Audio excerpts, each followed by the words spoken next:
You had players like Ralph Coates, who was follically challenged and would actually actually comb from under his arm and then run out onto a blistery, on a windy day and expect it all to stay in place. And there was nothing like. It was like Ralph racing down the wing with his hair trailing behind him. like a flag. Just to one side, though. The other side, there was no hair. Well, of course, I think that Bobby Charlton started the fabulous comb-over style, and John Dempsey. We had a cracking John Dempsey picture, which we also post. One of the great. Balding kind of quaffs you've ever seen, but there we are. We thought we'd throw that in for a bit of fun because it's been a depressing week. Let's face it. Moving on, Steve, what have you got for us? Okay, so I was asked by one of our listeners just to have a look at the Alan Sugar years, which I thought was quite, it's quite appropriate for us to do that, given the amount of shit that Levy gets and Enid gets, and obviously Sugar was their predecessor, and so he came in 1991, came in with Terry Venables, took over the club, was there 9 years, I think 9-10 years, 7 managers in that period, included the great Christian Gross, George Graham. Obviously, had to get a legend in there, so he employed Ossie Ardiles as well. Yes. He gets a lot. I think he gets a lot of shit, but he has to remember that he oversaw the period of us going from sort of standing stadia to an all-seater stadia, so reduced capacity, reduced income as a result of that. I think actually, in his time was when I started to go back. There was a period that I wasn't going to football. I hadn't gone for a while, and then I think when we signed, and we're going to talk about this obviously in a bit, but we signed Jurgen Klinsmann. I was like, oh great, I think I'll go. So I hadn't been for years, like literally years and years and years. And I turned up, went to the turnstile, and I said, yeah, just one please. And they went, what do you want? So I'd like to come in and said, well, have you got a ticket? I said, no, just pay at the turnstiles, isn't it? No, we haven't been paying at the turnstiles for years. But ups and downs. I think I think it's interesting. I mean, we're going to one of the things that we got asked as well to cover was by someone called Notch Potch, was about the best transfers and worst transfers in the Alan Sugar era. And before we go on to talk about that, it was interesting that 2 of these transfers that will be probably lauded actually said about Sugar that they thought of him more as a businessman, only interested in the money, not really interested in the glory or the game, and more. You don't hear that these days, do you? About the chairman, you don't. They're all interested purely in the glory, And I think Sheringham was quoted as saying that has shown no ambition. So I think the key was obviously, he did do a lot. I don't personally, Sugar does made in, but there you go. But as I say, Notch Potch asked us to have a look at best and worst transfers in that period. So their options, I think, for best transfer was Sheringham and Klinsmann, and their worst were, I can't even say the name actually, Tremazzani. Tremazzi. That's it. There we go. He was a left back. Tremazzi, that's it. And John Scales.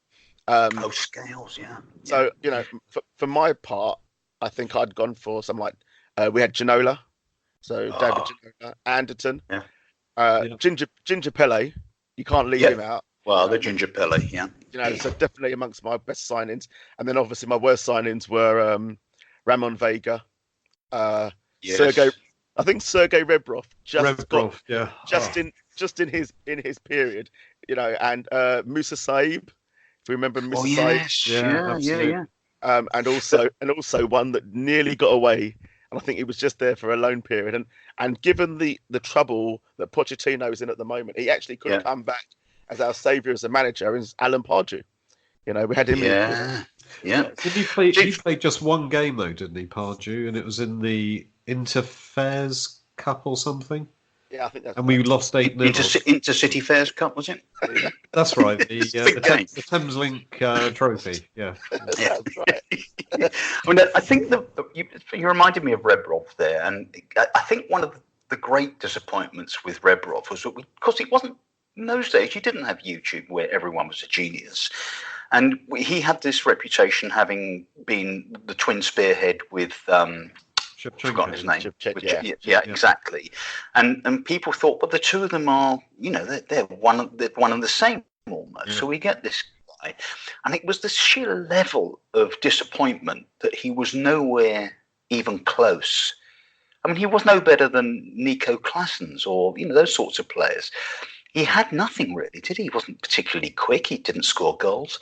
And that was a big disappointment. I thought the other disappointment was Gordon Durie, who came in during the Sugar years. And he just didn't look like much of a footballer. Maybe was he past his peak, or have we just forgotten he ever existed? Yeah, exactly. I don't know, because he was one of those players that I was excited when he came in. Yeah. I thought this was a player that came with another player that came with reputation that failed to live up. He was quick, Durie, wasn't he? He was quick, but he wasn't a finisher. I don't know what he had about him. Andy, what are your main recollections of the great Sugar years? God, they're so dark those years. I think I've wiped lots of them out of my mind, actually. But, as Steve said, Rebrov, that was a case in point. We had, was it Stephen Clements? He was around that time, the latter end of the Sugar years. I just remember lots of fairly average jobbing players just in our side and would come and go. What's your feeling about the great Ossie years? Because I used to do, back in the day when I used to be a stand-up, I used to do Ossie. We have 25 forward, and we play 25 forward, and one goalkeeper, and we score so many goals. No matter how many we're team, we're winning all the game to be perfectly fair. And it was bonkers, wasn't it? We had, was it 7? We had Barmby, Klinsmann, Sheringham. Anderson, I can't remember. And we had a really bad defence anyway, and he wouldn't invest in the defence at all, would he? No, he couldn't.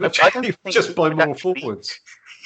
He had a blind spot from in his own half, right? It was just you could only see what was in the other half. What it was with Ossie was he basically picked a team based on where he used to play, everything in front of him. He didn't care about anything behind him at all. It's just what went in front. I bet, did we not hit our absolute nadir with Christian Gross? Because we something. Yeah. That business when he came in with the train, the tube ticket, thinking, this is the most humorless, dead from the neck up man we've ever seen. Yeah, trying to charm us with a little tale about, I got a ticket and I will have to use it to go home again, or whatever he said. And Sugar sitting there proudly looking at him. What are your recollections of the great Christian Gross, Steve? I don't have many recollections of him apart from being this. Obviously, he wasn't a sensational man. He wasn't someone that set the world alight, and I guess for that reason, that's probably why I don't remember him. All I remember, obviously, are the people and the stories about him travelling on the tube and stuff like that. But God, it was what a malarkey. And we got Jerry Francis in, who came in with a bit of a rep, didn't he? And it was again everything seemed to get stodgy and everything seemed ordinary. We struggled. We flirted with relegation. I don't know. Do you think Sugar was doing something that we've been critical of Levy of doing before Poch came along, which was sort of just keep shuffling and shuffling. Yeah, I just got the feeling, the same with Daniel Levy. He was and still is learning on the job. The same with Alan Sugar. He came in, bought the club to help it out financially. Never really got the point of what football's really all about, even though he's a fan. Yep. And I think he even termed footballers as scum, didn't he? Didn't he call them scum at one point? Yes, scum. And of course there was the famous Carlos Kickable. Yeah, absolutely. He said he couldn't trust them and all this kind of stuff. Yeah. So there's obviously never really that much goodwill on his part, it seemed, from what I could tell. towards the players. So I just don't know. I guess he just fell out of love with what he was trying to do there. Actually, it's a very interesting point you've made there, because he didn't actually seem to have any empathy with footballers, did he? And of course, then there was the whole Venables malarkey. Having taken over the club with Venables, he then decided Venables was a spiv or something. And our younger fans may not remember this, but it went to court. It did. Well, he tried. He actually sacked Venables, didn't he? He sacked Venables. Went to court to get reinstated that same day. And then I think Venables took him back to court, didn't he? And then got him something like that. I can't remember the exact chronology of that, but I do know that Sugar took an awful lot of. I was going to say took a lot of flack. He took a lot of spit, as far as I recall, outside the High Court. He did. It was pretty bad. I just wanted to recount one little story. Again, was back in my stand-up days when I was given the dream gig, which was to go and do an after-dinner speech for the whole Spurs team and the whole backroom staff and everybody at the Dorchester Hotel. It was in aid of some kit man, I think, who was retiring or testimonial or something. Everybody was there. Sugar and Jerry Francis were, kind of the twin axis of control, and everybody. And so I was thinking, this. I'm a Spurs nutcase, and I'm going to do a gig for them. But I went up there, and I was meant to go on at 9, and for some reason, they had an auction that went on till 11:15. And then the MC said to me, "How do you want me to introduce you?" And I said, "Well, just say Simon Lipson, impressionist, So we've got a little act for you now. Simon Gibson, here he is." So on I go. Everybody was pissed. No one turned around to look at me. And I made a slightly inappropriate joke about Pat Jennings' hands matching the size of his genitals, which was it was misjudged. And I also had a bit of an issue, because whenever I said anything sort of a bit, about Spurs being a bit shit, like you do, because we're all Spurs fans, that was not well received. So I was meant to do half an hour. I did 10 minutes, and I said, "Anyway, it's been really nice. Thank you. Good night." And off I went and tootled home, tail between the legs. So, but I do remember one joke completely dying on its arse, and Sugar looked at me as if to say, "Who's that fucking idiot? Get him off." And they had a bloke on after me who did about an hour of very, very blue jokes, and apparently went very well. So there you go. Went tits up, big time. However, moving on, we got anything else we wanted to cover with our friend? Do you remember the business with when they bought Sheringham? That there was some business about a bung, right? Yeah, exactly. Yeah, there was. Wasn't there a comment that Brian Clough liked to bung? To bung, yeah. And I think that was used in the court case or something, wasn't it? Yes. Yeah. And also I think it's all indicative, because Sugar said, "I don't do that kind of thing." And a lot of people regard Sugar as a bit of a wide boy and a bit of a spit, but actually he is very straight dealing. He might be obnoxious and appalling and difficult, but I know Claude Littner, who is his wingman on The Apprentice. Well, I used to play tennis with Claude. He was an absolutely charming guy, and he was working for Sugar back then. He said he's straight, pays his taxes. He does everything by the book. And I think that's probably he actually was not built to deal with some of the skullduggery and underhandedness that you find in top flight football. I don't know. Certainly had a bad time. Yeah, maybe that was the case, actually. Yeah. Well, look, interesting chat, and we're always interested to hear from our listeners about that. Any other subjects you think might be worth us having a chat about? We're on Twitter at the Var Side Pod. We've got a Facebook page and Instagram and thevarside.com. Actually, we've also got a YouTube channel, which has got a couple of funny little videos on there. Well, next up, we've got a special guest. It's Ben Boorman. Welcome, Ben. Hello, guys. First of all, before we actually get into anything, massive thank you to all of you for inviting me onto the show. I'm super excited to be here.